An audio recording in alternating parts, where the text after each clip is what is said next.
बिस्मिल्लाहिर्रहमानिर्रहीम, अस्सलाम वालेकुम। आज 72 साल तारीख में भारत के लिए बदतरीन और स्याह तरीन दिन है। वो मुल्क जो कभी भारत के सामने आंख उठाने की जुर्रत भी नहीं करता था, आज उन्होंने मैप अप्रूव करवा लिया है अपनी पार्लियामेंट से और कानून बन गया है। यानी इंडिया के जितने इलाके अब नेपाल ने लेना चाहे थे, उन्होंने आज इसको कानून बनाकर अप्रूव करवा लिया है। और आज के बाद भारत के ये इलाके नेपाल का हिस्सा है। अब नेपाल इनको चाहे चाइना की फौज के जरिए या खुद लड़कर या कोई जंग छेड़कर हासिल करे, इसकी अब तैयारी होने जा रही है। इंडिया चारों तरफ से घिर चुका है। इतनी बुरी शिकस्त आज इंडिया की हुई है। मजीद डिस्कस करने से पहले इस वीडियो को लाइक करें, हकीकत टीवी को सब्सक्राइब करें और बेल आइकन पर जरूर क्लिक करें। स्याह तरीन दिन है और हालत यह है कि नेपाल जैसे मुल्क के खिलाफ इंडिया के अंदर से होना तो ये चाहिए था कि धमकियां उठती कि तुमने किस तरह हमारे इलाके, तुमने किस तरह ये सब कुछ ले लिया। नेपाल की पार्लियामेंट के अंदर वो तमाम के तमाम लोग जो कभी रॉ के लिए काम करते थे, आज वो सारे के सारे चाइना के हाथ पर बैठ कर चुके हैं। आप अंदाजा कीजिए क्या होना चाहिए था। गालियां देनी चाहिए थी, धमकियां इंडिया की तरफ से आनी चाहिए थी। ये जरा हिंदुस्तान टाइम्स की खबर तो देखिए, हेडलाइंस। क्या आप सोच सकते हैं इंडिया जैसा एटमी ताकत वाला मुल्क ये हेडलाइन लगाएगा? वो लिखते हैं कि हमने तो, यानी इंडिया ने तो ऑफर किया था नेपाल को कि चले बैठकर इस मैप के ऊपर डायलॉग करते हैं, लेकिन उनके पीएम ओली ने क्यों ये सब कुछ इग्नोर किया? ये उनका जवाब है इंडिया का। यानी आप अंदाजा कर लीजिए, वो उनसे रिक्वेस्ट करते हुए पूछ रहे हैं कि सरकार आपको कहा था कि बातचीत से मसला हल कर लेते हैं, बैठते हैं, गुफ्तगू करते हैं, आपने तो इसको कानून बना लिया है। अब आप ये सूरत हाल समझ लीजिए कि मामला किस तरफ जा रहा है। इस वक्त पाकिस्तान के इंटेलिजेंस इदारों को जो इतलात मौसूल है और जो हमारी रिपोर्ट्स तैयार हो रही हैं, वो भी आपसे शेयर करते चले।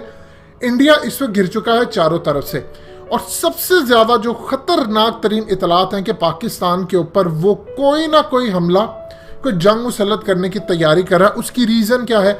देखिए, जब आप दुश्मन को चारों तरफ से घेर लेते हैं तो उसने कुछ ना कुछ लाजमी करना है। अब नेपाल, पहले चाइना की वजह से मामला थे, अब नेपाल की वजह से अब उनके यहाँ इतना कहा जा रहा है कि आप उठकर इनको जवाब दें और उनके पास कोई अदर ऑप्शन नहीं है, क्योंकि अफगानिस्तान में बाजवा डॉक्ट्राइन ऑलरेडी उनका तंबू फिट करके आ चुके हैं। जो हमने अशरफ गनी से तमाम मामला तय किया, आपने क्या करना है क्या नहीं करना, हमने उन्हें कह दिया। अब धमकी समझे, कुछ समझ ले कि अब इंडिया यहां मदाखलत नहीं करेगा। इस तमाम सूरत हाल के अंदर जो इंटेलिजेंस इदारों को पाकिस्तान ने जो रिपोर्ट्स तैयार की हैं चाइना के साथ भी मिलकर, और इसीलिए हमारी एयरफोर्स, हमारी इंटेलिजेंस एजेंसी और फौज 24/7 मुकम्मल तौर पर अलर्ट है और किसी भी वक्त इंडिया की जानिब से कोई बड़ा हमला या कुछ भी हो सकता है। क्योंकि अब इंडिया ने कुछ ना कुछ डाइवर्ट करने के लिए लाजमी करना है। उनके पास कोई ऑप्शन नहीं रहेगी। ज्यादा देर तक वो चाइना का मामला नहीं कर सकते। अगर वो नेपाल की जानिब जाते हैं तो नेपाल तो ऑलरेडी फौजें वहां पर रखा हुआ है और नेपाल इस वक्त मुकम्मल तौर पर चाइना के हाथ में है और वो उठकर इंडिया पर हमला कर सकते हैं। इंडिया को कुछ समझ नहीं आ रही कि इस वक्त करना क्या। जन्नाटेदार थप्पड़ों की बारिश इस वक्त चल रही है। अब जरा आपको ये क्लिप सुनवाते हैं इंडियन मीडिया का। ये जरा आप देखिएगा, जब पास होने लगा था उनका नक्शा, उससे सिर्फ चंद घंटे पहले किस तरह ये बेवकूफ बना रहे थे अपनी आवाम को। कह रहे थे जी वो तो कुछ भी नहीं ऐसा होगा, वो तो एविडेंस ढूंढने जा रहे हैं, अभी तो उन्होंने मैप अप्रूव नहीं करना, ये होगा वो होगा। ये वो वजह है कि आपको एग्जैक्टली नजर आएगा कि जब हलाकू खान बगदाद में हमला करने जा रहा था तो ये सारे आपस में लड़ रहे थे कि कव्वा हलाल है हराम है, मिसवाक इतनी होनी चाहिए, उतनी होनी चाहिए, ये होना चाहिए, वो होना चाहिए।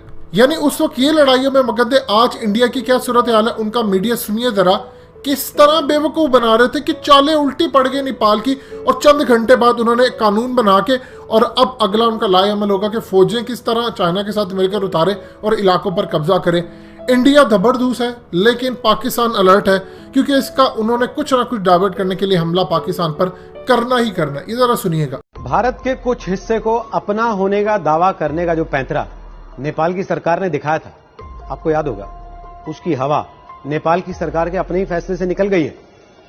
नेपाल की कैबिनेट ने एक मीटिंग की और उस मीटिंग में नेपाल की कैबिनेट ने एक फैसला लिया और वो फैसला नेपाल की अपनी ही हरकत की पोल खोलता है। नेपाल की कैबिनेट ने इस मीटिंग में यह फैसला लिया कि नेपाल ने भारत का जो हिस्सा अपना होने का दावा कर दिया था, उसको साबित करने के लिए अब 9 लोगों की एक कमेटी बनाई जाएगी जो इस बात के सबूत इकट्ठा करेगी। और दिलचस्प यह है कि यह बात नेपाल की सरकार ने खुद स्वीकार की है। नेपाल सरकार के प्रवक्ता युवराज खतिवड़ा ने कैबिनेट की मीटिंग के बाद बाकायदे एक प्रेस ब्रीफिंग की।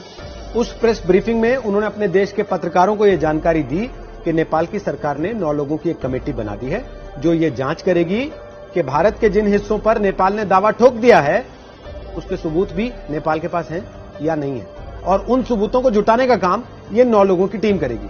और नेपाल की जो आधिकारिक थिंक टैंक संस्था है उसका नाम है नीति अनुसंधान प्रतिष्ठान। उसके अध्यक्ष हैं डॉक्टर विष्णुराज उप्रेती। उनको इस कमेटी का कन्वीनर यानी कि संयोजक बनाया गया है।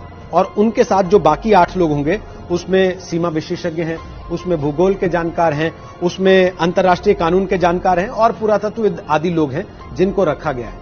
और इस सारी परिस्थिति में नेपाल के जो अपने कूटनीतिक जानकार हैं वो बेचारे हैरान हैं। वो सोच रहे हैं कि भला ऐसे कोई सरकार कैसे कर सकती है कि पहले आपने नक्शा सार्वजनिक कर दिया, उसके बाद आप देश की संसद में प्रस्ताव लेकर आए और फिर आप एक कमेटी बना रहे हैं कि चलिए इसके लिए सबूत तो जुटा लिए जाएं, जो दावा हम ठोक आए हैं उसको साबित कैसे करेंगे। विशेषज्ञों का कहना यह है कि नेपाल को पहले सबूत जुटाने चाहिए थे, उसके बाद दावा पेश करने की नौबत आनी चाहिए थी। लेकिन यहां तो सरकार उल्टी चल रही है। नेपाल सरकार के इस फैसले से एक बात तो तय हो गई कि नेपाल अब तक जमीन को लेकर या सीमा के आसपास के कुछ इलाकों को लेकर जो नक्शेबाजी कर रहा था उसका कोई सबूत उसके पास है नहीं।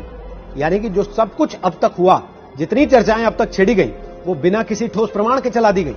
नेपाल की ओली सरकार अपनी इस हरकत के बाद कई सारे सवालों में घिर गई। सबसे पहला और सीधा सवाल नेपाल के अपने लोग उठा रहे हैं कि जब आपके पास कोई दस्तावेज, कोई ठोस सबूत, कोई प्रमाण था नहीं तो आपने ये नक्शेबाजी शुरू क्यों की। दूसरा सवाल, बिना प्रमाण या दस्तावेज के नेपाल ने यह हरकत किसके उकसाने पर की। तीसरा सवाल इस मामले की टाइमिंग को लेकर है। क्या नेपाल ने जानबूझकर इस समय यह मामला किसी और को खुश करने और भारत को परेशान करने के लिए उठाया। आपको याद होगा भारत के सेना प्रमुख ने यह बात कही थी। चौथा और आखिरी सवाल, क्या नेपाल की ओली सरकार ने अपनी नाकामी को छुपाने, आंतरिक कलह से बचने और अपनी डगमगाती हुई सत्ता को बचाने के लिए इस मामले को तूल देने की कोशिश की। दोस्तों, हकीकत टीवी को सब्सक्राइब करना मत भूलिए। वीडियो को लाइक करें, शेयर करें और कमेंट सेक्शन में अपनी राय का इजहार जरूर करें।